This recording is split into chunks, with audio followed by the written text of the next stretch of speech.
Phil Murphy, Lieutenant Governor Tahisha Way, Professor Jonathan Holloway, and Professor Michael Blackman.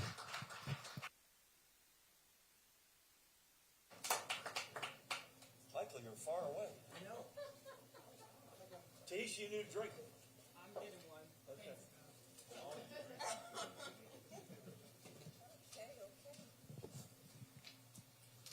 This all of a sudden went from a bar to the church. You say amen in both places, don't you? You do say amen in both places. I'm going to kick things off here. What a treat to be here in the People's Republic of Montclair, which Leo tells me they named a variety after. Let's hear it for Leo and Denise Sawadego, who are the Sawadogos. You've been here since when? 2018. Where's Denise? 2018. 2018. You have your own table, Denise. Yes. I have someone who's supposed to be sitting here with me. Joins me. How's business? It's okay. It's okay. After COVID was good, but things are slowing down. After COVID, things were good, but things are slowing down a little bit. I just think because of the economy. But we're still here. We're able to make the bills. We're able to pay payroll and have a little bit to pay ourselves as well. So we take the wins where we can, and we're looking forward to the future. We know that things will get better. Eventually, it will get better, and we will be here for Your it. lips to God's ears. So thank you. And thanks you. to Leo as well for hosting us so graciously. We've got some pretty special people. Before we talk about the special folks up on stage with us, I want to acknowledge the great mayor of Montclair, Dr. Renee Baskerville, is right with us. To her right, Assemblywoman Alexan Colatzos-Gill. To Renee's left, Essex County Commissioner and dear longstanding friend and confidant, Brendan Gill. We have Sarah Curitan from the New Jersey Historical Commission, and Carrie Fellows from Crossroads of the American Revolution. Let me start at my far left and bring it across, if I may. On the far left is Professor Michael Blakeman of Princeton University. Let's hear it from Michael. Michael is a historian of revolutionary and early national America. He's a graduate of the College of William and Mary, and hold this thought a moment if you could, has a PhD in history from Yale University. He's written a ton of stuff. A couple of things that caught my eye. He came from the University of St. Thomas to Princeton in 2018. He wrote a book called Speculation Nation. He wrote another book. Is it coming out, The Simcoes and the Enemies of the American Revolution? It's in the works. It's in the works. Will that be the title? I don't ask me in 8 years, maybe. It's a long project. Ooh, 8 years. Okay. Good luck with that. But he's just done a bunch of cool stuff. To Michael's right is a dear friend, Dr. Jonathan Holloway, not just a distinguished professor, but the president of Rutgers University since July 1, 2020. Let's hear it for both guys. Undergraduate work at Stanford, where he played football, by the way, with Cory Booker. How about that little fun fact? I've watched football. You watched while football? Cory played. But unlike me, you watched it in a uniform. And also, ready for this? PhD in history from Yale University. Jonathan, like Michael, is a prodigious historian, scholar, and author, and has found time to publish books even while president of Rutgers. A couple of them jump out: African American History, a very short introduction, and The Cause of Freedom, a history of African Americans. And The Cause of Freedom has a lens, if you will, through which Jonathan views history that I think we'll probably come back to. And finally, last but not least, the woman to my left, my partner in government, the Lieutenant Governor of the great state of New Jersey and Secretary of State. Let's hear it for Tahisha Way.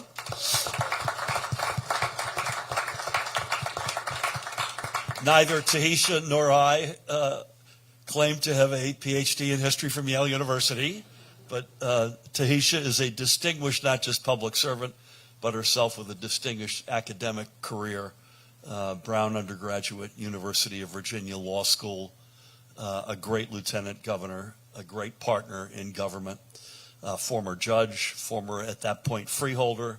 She's one of those, they say in baseball, a five-tool athlete, does it all. So, Tahisha, let's hear it one more time for this extraordinary lineup.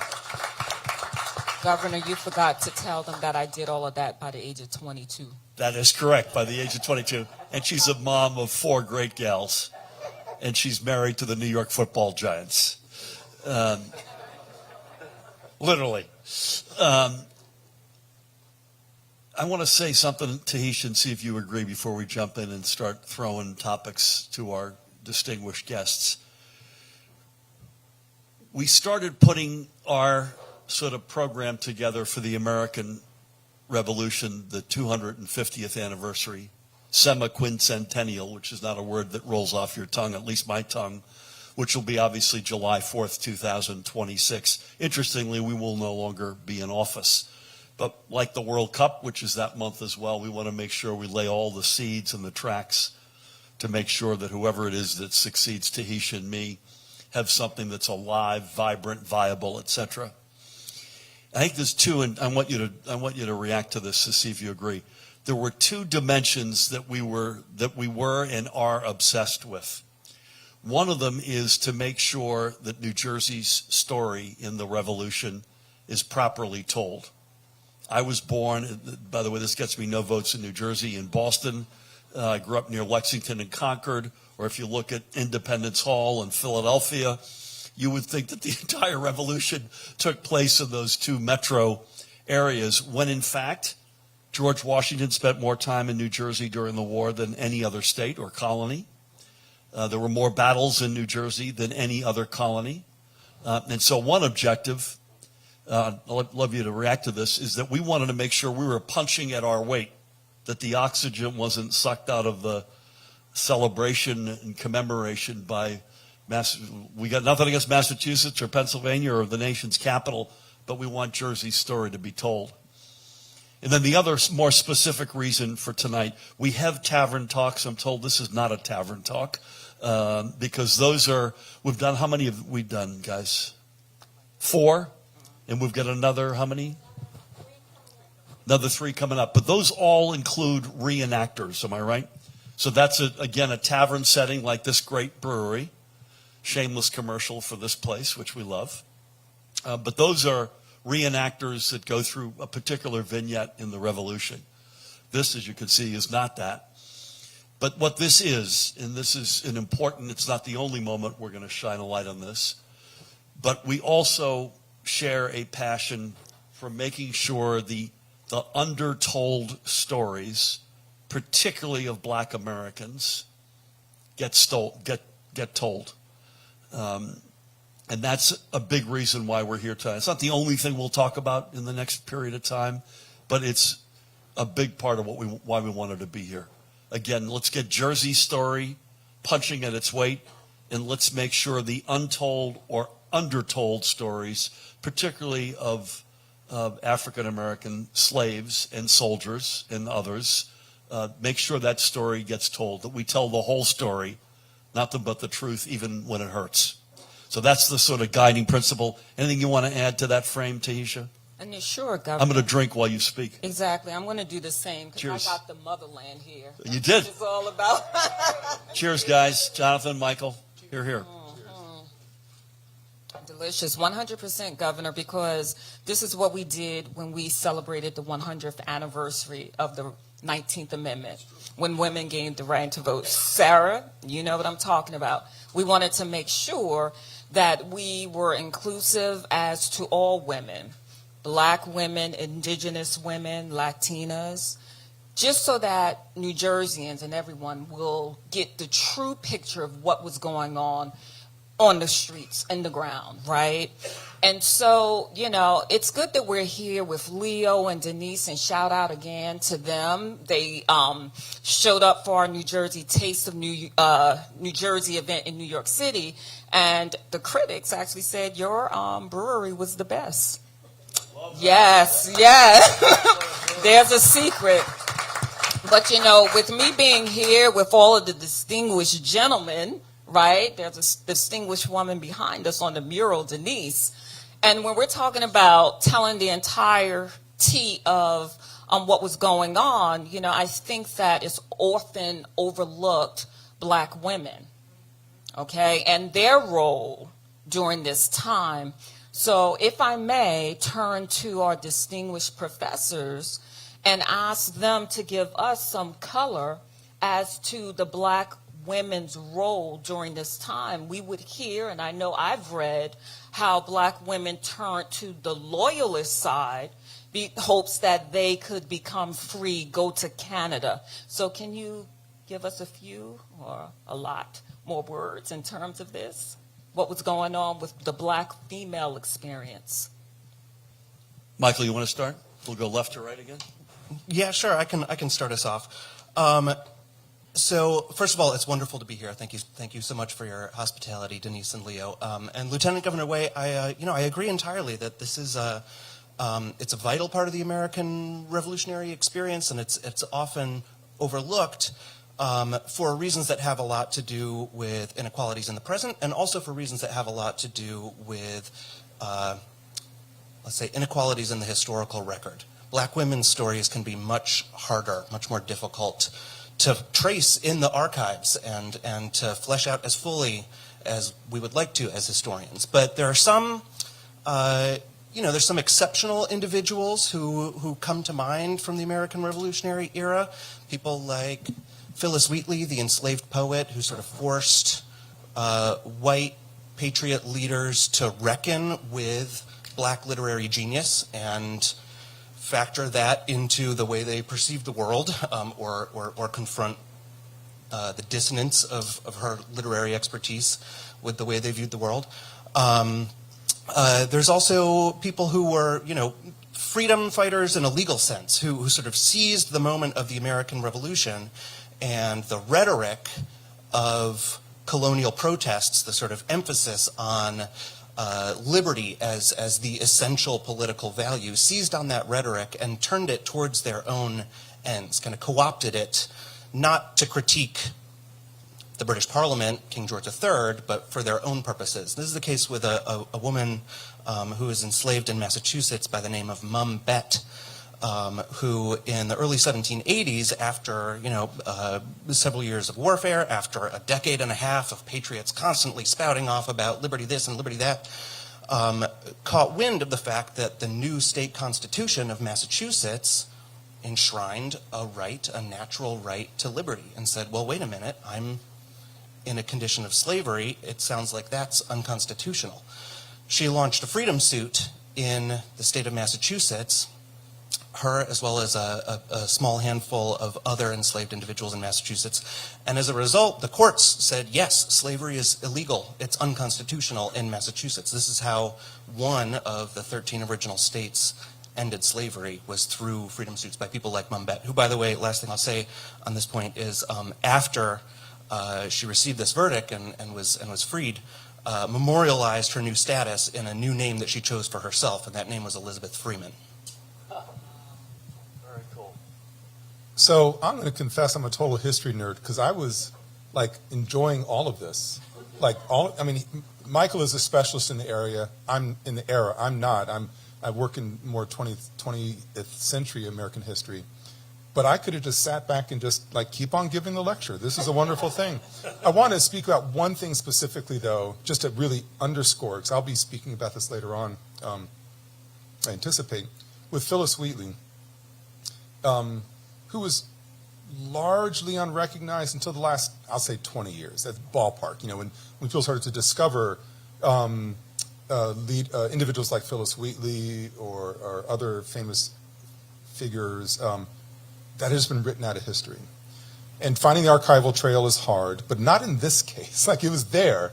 And what's amazing, and not amazing in a positive way, amazing in a complicated way, is that for Phyllis Wheatley to be recognized as legitimate, I use those terms very intentionally, her work had to be vetted by white males. And this speaks to a much larger phenomenon about who authorizes who belongs in our national narrative. And there's so many elements of, in this case, black women. It could be in different eras, Latinx populations. It could be LGBTQ. It could be people who are written out of history. Someone has authorized them access. But that's never a guarantee that they'll maintain access. And we're living in that moment now where that access is, I mean, I'm sorry to be political, but I'm heading out the door as president. I'm going to say whatever I want to say. The fact is we are in a moment when U.S. history, that's something that Michael and I care deeply about. I mean, that's our professional career. The things that I've written about for 30 years are being rendered, are being erased under the authorization of the federal government. It's a very difficult moment. And I love the fact that we are in New Jersey. We, Public State University of New Jersey, is in New Jersey. I love the fact we have a governor and lieutenant governor who are going to show up in Black History Month at the largest black-owned brewery in the state. I love the fact that you're unabashed about supporting this stuff because you're willing to do that fight and authorize me, in a sense, to talk about this stuff. And I can authorize my faculty, in a sense, to talk about this stuff. So I've long since left your question behind. But the fact is, there's a larger phenomenon that weaves through history to the present day that we should be paying attention to. It's a great, both points are great points, but that last one, the moment in time that we're having this conversation, is quite striking, to be diplomatic. By the way, we're also leaving town within a year, so Michael, you're going to be the last one standing here. I'm stuck here. I've just got tenure. I'm stuck here. Hey, I meant to ask you this. Were you guys, did you overlap at all at Yale? Or? I just found out, I'm embarrassed. I just found out that we did. And No need to be embarrassed. Jonathan was on the faculty. I was a pipsqueak of a graduate student. So I knew who he was and have followed his career with great interest ever since. It was great to finally meet him. Just checking. Tahisha, you and I had also wanted, do you see these screens in this cool setup here we have here? By the way, you got a lot of, do you get a lot of folks coming in for sporting events here? Not a lot, mostly me. Leo's saying yes, and Denise is saying no. Okay, well, we got that coming up for you. But how cool is this? I want to call it a logo, but this is going to start running. And we made the decision we're actually going to run this in a full-page ad in, among other places, the Boston Globe, to make sure that they know that we're in town. We're from Jersey, baby.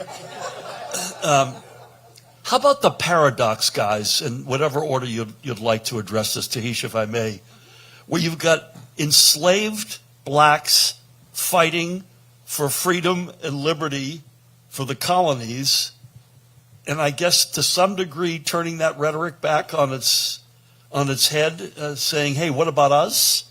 And yet the reality, you each mentioned a couple of individuals, the reality is that needle didn't move in any meaningful way. I think that's probably charitable. And any thoughts either of you have on that? Jonathan, do you want to jump in? Sure, I'll jump in. So this is my big story of the evening. I'll be short as I can with it. So it's a story about Concord, Massachusetts, Governor. I apologize, but so I spent a couple of years there when I was very young. My military family bounced around. My mother did a headstone, a rubbing of a headstone in a cemetery in Concord, Massachusetts. The location is very important. And that headstone rubbing was hanging in the family in the basement for 20 years before I finally read it. And I read it on the day I was heading up to start grad school up in Connecticut. And like a good historian, after I read it, I'm like, that's amazing. And I took it off the wall, drove it up to New Haven, called my mother. I'm in New Haven safely.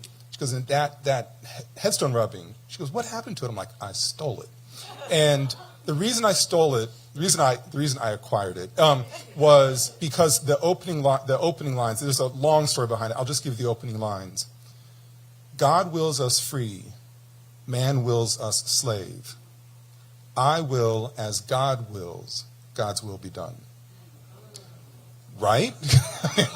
So I read it, I'm like, wait a sec, read it several times. And the And the epitaph goes on. It's like layers and layers and layers. And the very short story is this gentleman named John Jack, not his birth name, born a free person in Africa, land of slavery, captured somehow, is brought over to colonial New England, Concord, Massachusetts, where he's taught a trade. He's basically a cobbler. His master was, in the language in a kind master, allowed him to keep money, so he eventually bought himself. He bought his emancipation. He also bought land, a subsistence farm. Then he had petitioned the citizens of Concord, which were white male property owners. Those are the three things, or male property owners, excuse me. He petitioned them to become a citizen, like they were. These were the same citizens who were complaining to King George, this is very much resonant with the story you were telling, that they were being denied citizenship and that they were being treated like slaves. Their language, ignoring the slaves that they owned. So here's a guy through his hard work, raised as a slave in a land of liberty, acquires his freedom through slave labor, and petitions to become recognized as a citizen. And the citizen said, well, there's a caveat, you're once in bondage, so you can't become a citizen. That's not in the rules, but they made it up on the spot. So this guy basically becomes an alcoholic, drinks himself to death. And as he's dying, he hires somebody to put his modest affairs in order. And that's the person who wrote this epitaph that I hinted at. I'm not reading the whole epitaph. And the guy was a loyalist to the British Crown. So in this founding moment of, and this also, he died in 1773 in Concord at the moment of revolution. I mean, the eve of it, I should say. He saw it. He saw the DNA of what this country is going to be. And the reason I would offer my post-emancipation lecture course, I start there. It's the opening slide my students would see. So I want them to understand, if you want to know why people hang on to freedom, why it was so important to the citizens in Concord, it's because they knew what slavery was. Like, this is part of the DNA of this country. This is why I'm so infuriated by this moment of erasure. It's that if you want to know what freedom is, you need to understand that there are people who've been denied freedom. That's the logic of the country. Now, I want to make it clear, I love this country. And I love it because I can say this and have a job and not be thrown in jail. That's today. So there's a founding irony in this great country that talks about belonging, has this lofty rhetoric that is unknown in human history and has been sustained for so long. But nothing is guaranteed, it seems. And this is part of the struggle. Jonathan, before we go to Michael, did your mother know the story when she did the rubbing? She did. The story of John Jack, it's in a cemetery. John Jack is buried in a cemetery in Concord. And that was well known then, and there was a lot of people doing headstone rubbings. The headstone was replaced over and over again, and it became an anthem for abolitionist movements in the 19th century, even though people were See, I'm about to get nerdy on you. People were misinterpreting what it was about. It was a critique of this founding of the country, but it was taken as a document that heralded its successes. But now you can't do headstone rubbings anymore of that because it was doing too much damage. But since I acquired that headstone rubbing, my mother said, bless her heart, it's where it belongs. And as I was becoming a historian, and in every office I've ever been in, that's been there. And I think it's very important that the president of the State University of New Jersey, one of the 9 colonial colleges of the state, has in his office a document, rather large one, I'd say 2.5 by 3 feet, a large document that's trying to work through the riddle of what this great country is all about and speaks to the people who have been erased from that history. I love, God bless, what a story. Tahisha, before you jump back in, Michael, anything more you want to add? Jonathan called it a riddle, I called it a paradox, but how did folks square this at the time? Yeah, I'd love to jump in. Jonathan, that was so beautifully and profoundly put. And I want to just elaborate for a minute on what you called the founding irony. So at Princeton, I teach a lecture course on the American Revolution, and for the first few weeks of the semester, we're reading sources from throughout all kind of classes and statuses of society, but including some of the formal political rhetoric where colonists, participating in the Continental Congress and whatnot, are articulating the complaints that would lead them to declare independence. And they do use the word, as Jonathan mentioned, slavery again and again and again. And I'm coming back to this because my students have such a hard time understanding it. I mean, you know, people, patriot leaders from Virginia, Richard Henry Lee, for instance, who enslaved about 50 or 60 people in the 1770s, describing the Stamp Act as the chains of slavery. Jonathan Dickinson, a lawyer and patriot leader from Pennsylvania and Delaware, describing the Townsend Acts in 1768 as equivalent to the most abject slavery, taxation without our consent. My students just, they trip on it. They go, what the heck is this? Is this a joke? Is this a metaphor? It wasn't. It was the political language available to white Americans in the 18th century, or I should say to members of the British Empire in the 18th century, for describing somebody without liberty. And the key there is that ideas about liberty and slavery in the Revolutionary era were deeply intertwined. They made each other. They were mutually constitutive. People understood liberty in large part in explicit contrast to the condition of the people that so many of them enslaved. So that language is baked into the debates that produce American independence. But, and here I think we get to your question about reconciling the paradox, Governor, I do think that language created an opening because Black Americans themselves in the Revolutionary era continually pointed out the contradiction and forced the issue. And so in, you know, whether they're suing for individual freedom in Massachusetts like Elizabeth Freeman, or participating in anti-slavery, you know, political campaigns in places like Pennsylvania or New York or eventually New Jersey, one of the things they do is continually point out the contradiction in that rhetoric. If you say that this is a land defined in opposition to slavery, show us that you mean it. And in fact, they did actually move the needle in some states, because one of the consequences of the American Revolution is that slavery in the northern states, the places where it was least economically significant, but certainly present, was either ended during the Revolutionary era or set on a path to gradual extinction, in large part because of the Black Americans who pointed out that contradiction. Including here, I believe, right? That New Jersey in the early 1800s, I know, started that process. Thanks, guys. Tahisha. Yeah, I think I'm going to get nerdy too. Is that okay? That's great. And you know, at a bar, that's what President Holloway and I decided to do at the bar. As you know, there's the national emergency drink, right? That I think you were talking about. So, and I think President Holloway, you can answer this question, because we're talking about tensions, contradictions, and debate, right? Now, when I was an undergrad 5 years ago in college. Oh, okay, thank you.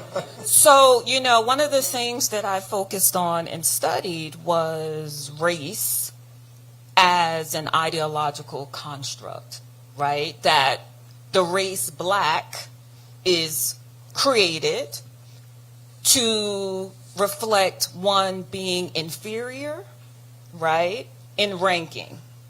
So could you give a comment based on your inquiry, your scholarship, relating it today? What does it mean to be Black? And how do you view race in the context of the time period? And who does our story truly belong to? That's a lot, but that's what we nerdy folks do. That's a course. Exactly. So that is a lot, but the really big questions. I'm going to answer it in a very personal way. Since you asked, what does it mean to be? How do I interpret it? When I was introduced as as president of Rutgers University back in 2020, almost exactly 5 years ago, it was mid-January. Someone asked me the inevitable question: "What, you're the first Black president of the institution. How does that feel?" And I was a bit. I mean, I knew it was coming. I had a little edge to it because it's a predictable.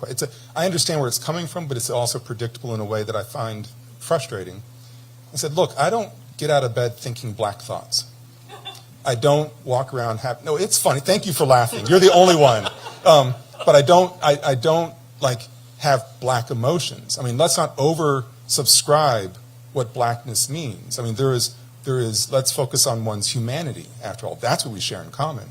However, history, cultural practices, economic, all these things layer themselves on, and then you add in this case, a color designation, blackness, and then you've got, well, a black way of looking at the world. And it's a code for many other things. And so what I said on that occasion, I don't wake up thinking black thoughts, but I am, of course, honored. I take seriously the representation of being the first black person to become the president of the university. But let me be clear, I'm not the first qualified black person. It's just now the Board of Governors felt that they were ready. So I had sort of this angry, and I say James Baldwin anger, like, not that I'm equating myself, but he had an angry love for the country. This sort of anger that if you're going to code blackness in a negative way, you're denying my humanity. Let's code blackness as a set of cultural practices, experiences, music, I mean, just all these different ways that make a person human. And let's do something radical, and let's presume that blackness could mean excellence. Let's presume that blackness could be all these great, complicated ways of living in the world. It's just like turning it upside down, basically. So, you know, the thing I don't control is that when I walk into a room where nobody knows me, I believe they are seeing a fairly tall, light-skinned black male. What that means is, and they're saying, "Boy, he looks good." But the way I experience it in anticipatory fashion, and this is really the burden of it, I walk into a room, and very seriously, with my antenna up, like I'm a black man walking into a space I don't know. So when I think about, to be like really honest, what I think it means to be black, it means to take sort of, I'm determined to tell a different story about human potential. I'm determined to say that excellence could look like everybody in this room. But I'm aware that I'm not in control of how other people view me when I walk in the space. I've come from a very privileged background. I am very privileged. But when I walk in the room, I don't have control. And so that means I don't walk in a space ever with presumptive confidence. That's a hell of an answer, man. Can you react in terms of what you just heard, Tahisha, in terms of how you feel when you walk into a room? Including this room? You know, for me, when you were speaking, I saw myself. I truly did, President Holloway, especially, you know, when I became the first black president of the National Association of Secretaries of State, and it took 119 years, right? Walking into the room, making sure I oversaw the association, of course. I had the antenna up, but I knew that the mission was for me to reflect that black is excellence. And I think that that's what our ancestors, in their own ways, were doing during this time historically. They had to be innovative, creative, secretive, just to show the power of the person. And, you know, that's why I was so intrigued, undergrad, you know, just exploring, because it is a debate, Professor Blakeman, you also know, that, you know, race can be seen as this social construct so that there's a group of people who are looked upon a certain way. And so for me, again, being president, I just wanted it to be reflected that Tahisha Way is a proud Secretary of State hailing from the greatest state in this nation who is competent, or my governor would have never appointed me. So I have those same feelings, you know, moving forward. And I just think that is so important. And I'm thankful that this is why we're having these talks, these discussions. and really are leading the way nationally, thanks to you, Gov, and your team, Sarah Curitan, in telling the entirety of this 250th. Those are pretty profound answers, guys. Michael and Michael, I feel like I'm on the outside looking in right now. Wow. Michael, let me ask you a question.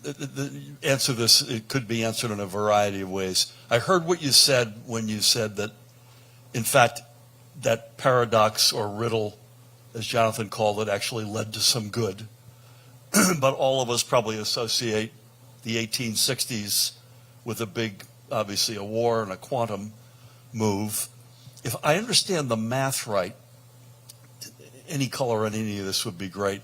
New Jersey was kind of, its black population around the Revolution or the founding of the country was similar to New York. But if you roll, it might be Sarah or Carrie gave me these data points. You rolled forward like to the 1830s.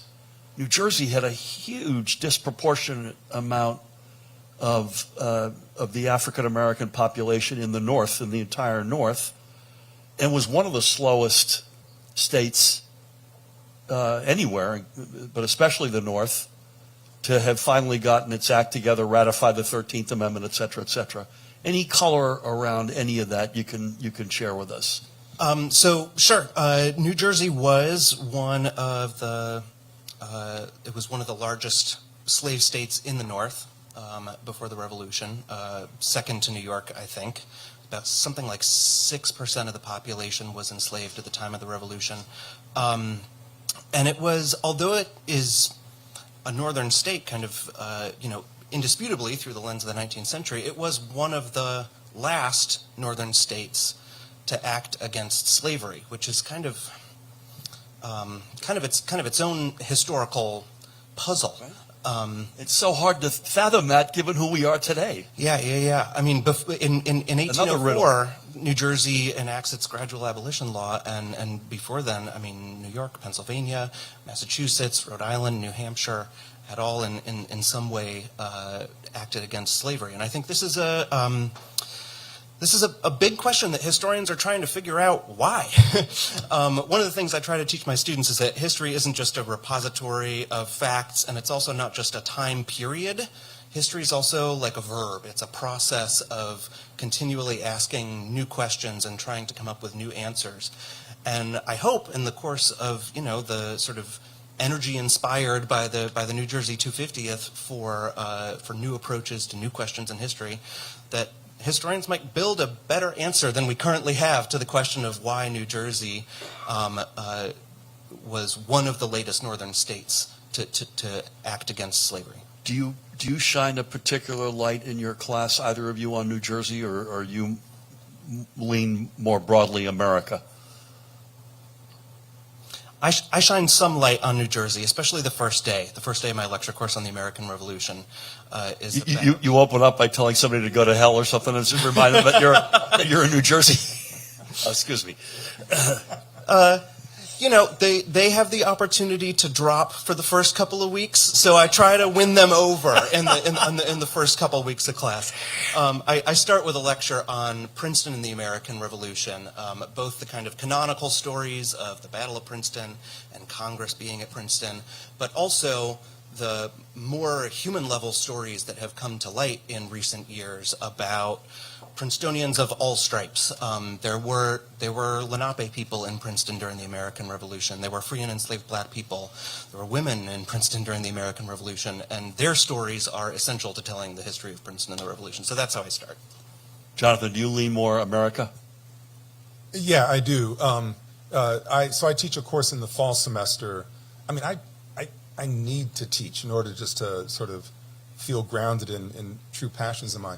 But I teach a course called Citizenship Institutions in the Public, where I bring in it's a pass no credit course. I bring in leaders of different sectors, media, law, arts, nonprofit, for-profit, to talk to them about what citizenship means and what democracy means. And the point of that class is it's not New Jersey based, although I do have major New Jersey players as my guests. But we are so acculturated these days to talk about those things that divide us. We all know that. I actually believe that we share more in common than we don't. And so my class is focused on that. And I invite people, and I tell my class, I've invited these people who also share my concerns about citizenship and democracy in this country. They really have different opinions. I mean, I really disagree with them on some certain things. If I do my job, though, you won't know who they are. Because I'm going to focus on what we share in common. And that's been very exciting to see. Buster Soares is the most prominent New Jersey person We love Buster. that I've had. And he provided incredible, he was Buster. I mean, he just Former Secretary of State to Yes. one of your predecessors, right? yeah, he just really, Montclair? Oh, I associate him with the Franklin. Okay, Montclair. I'll say the Reverend clarified things for, I'll just put it like that. Such a diplomatic verb. Tahisha, back over to you, kiddo. Sure. I think this is important, right? Because we're trying to we will be launching the Black Heritage Trail, right? Which touches upon, Yeah. yes, the 200. We're going to make sure this brewery is on the trail. That's right. I had to lift this one up because, of course, we're showcasing all of the richness and Black history and culture across the state. So let me get this right. The trail includes a number of sites tied to the Revolutionary period. Specifically, we have Washington Crossing, Princeton Battlefield, the Nathaniel Drake House, the Red Bank Battlefield, and Ashbrook Swamps Homestead Plantation. So, my question to both of the distinguished professors, is there a revolutionary site of significance that we should add to this list? That's definitely for you. Yeah, I got one. If anybody's ever spent a sunny Saturday strolling around Princeton, you might be familiar with the Pancake House, which I'm not proposing. You might be familiar with the Little Theater on the corner, which I'm also not proposing. But in between the two is an 18th century house known as the Bainbridge House. And the Bainbridge House was home in the 18th century to an enslaved man named Prime. He was enslaved by the Bainbridge family of Princeton. Absalom Bainbridge was a physician. He was a Princeton alum. And eventually he became a loyalist. And so for Prime, Lieutenant Governor Way, you were talking about enslaved people during the Revolution fleeing to British lines as a pathway to freedom. For Prime, that script was flipped. If he was going to seek a path to freedom, it couldn't be with the British because his enslaver was a loyalist. And so his only opportunity was to seek freedom among the patriots, among the Continentals.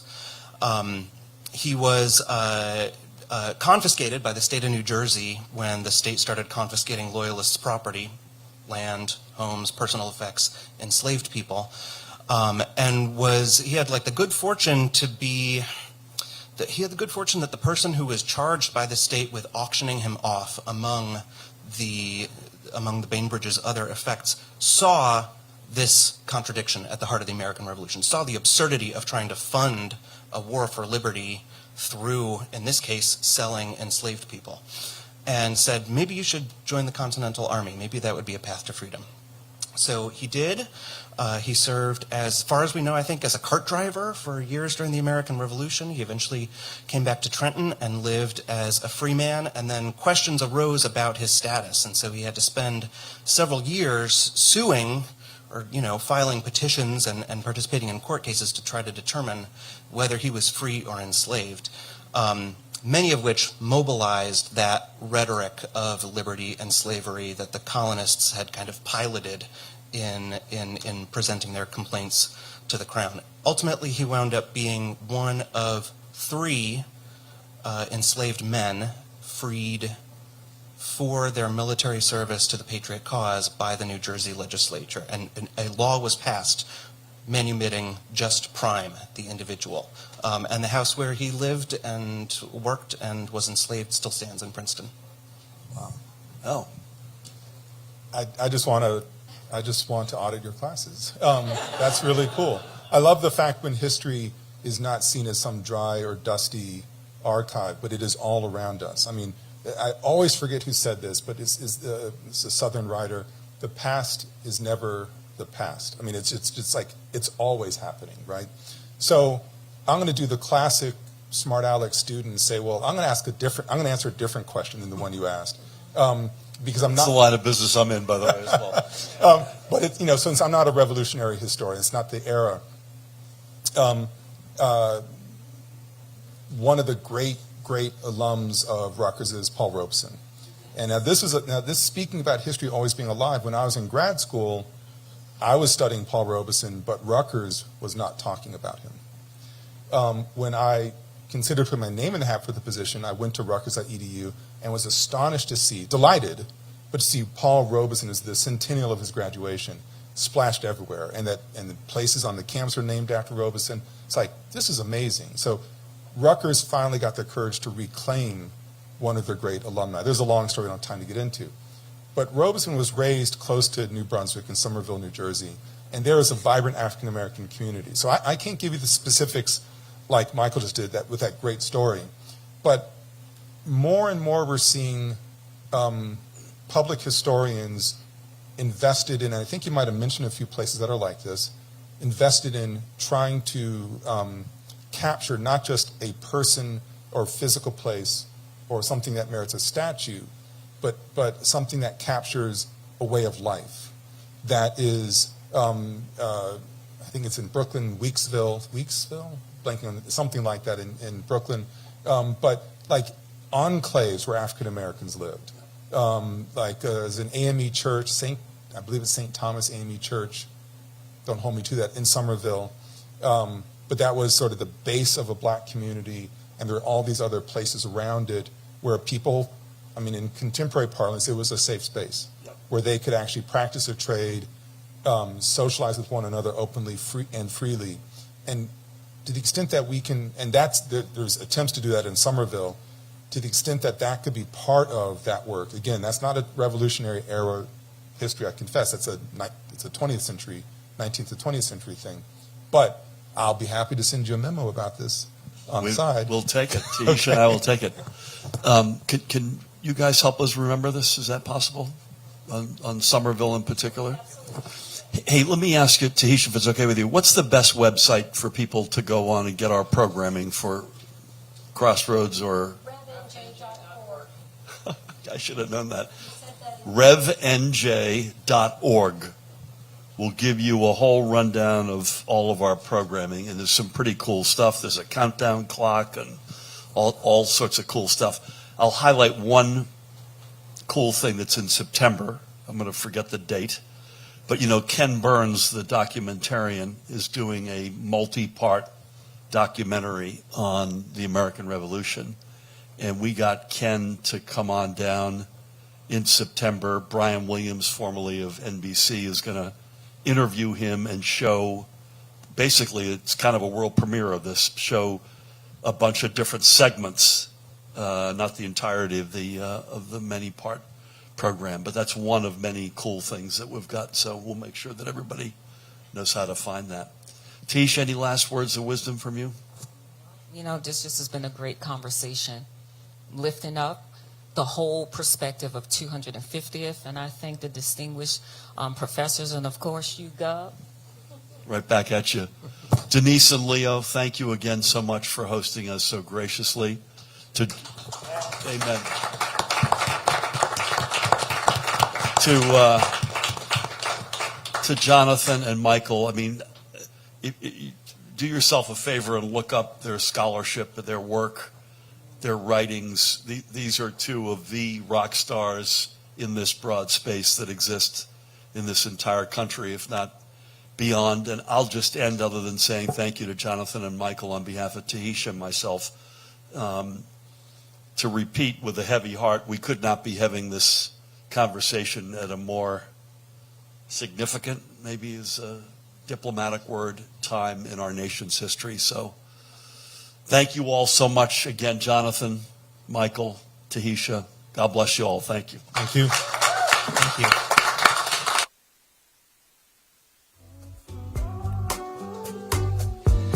Ladies and gentlemen, thank you for joining us this evening.